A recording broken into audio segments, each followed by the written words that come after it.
মাথা গোঁজার একমাত্র ঠাঁই নিজের বাড়িটি বিক্রি করে দিয়ে সেই জমানো টাকা আর ধার দেনা করে বড় করেছিলেন নিজের মুদি দোকানটি, কিন্তু এক রাতের ভয়াবহ অগ্নিকাণ্ডে কেড়ে নিল তার স্বপ্ন। একমাত্র আয়ের উৎস হারিয়ে পরিবার পরিজন নিয়ে এখন চরম অনিশ্চয়তার মধ্যে দিন কাটাচ্ছেন তিনি।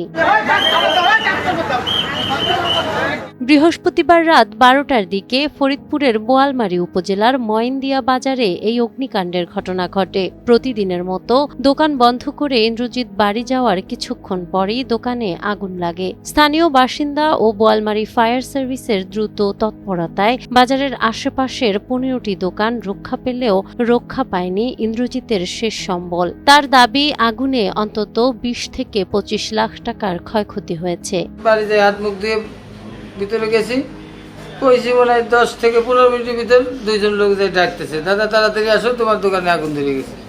তা এসে দেখি যে ভিতরটা আগুন। তখন আমি তালা খুলতে যাচ্ছি, তখন ওরা বলছে যে লাইন কারেন্ট হয়ে গেছে, হাত দিও না।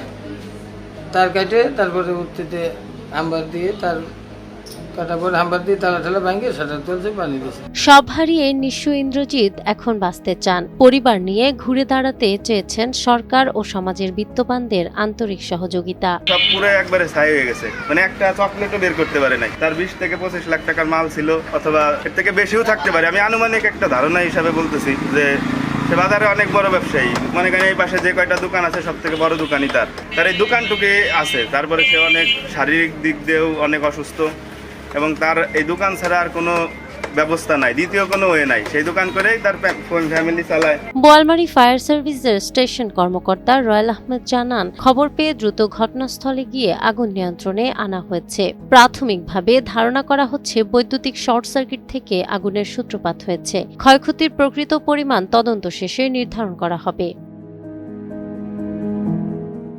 নাহার বৃষ্টি, টাইমস টুডে।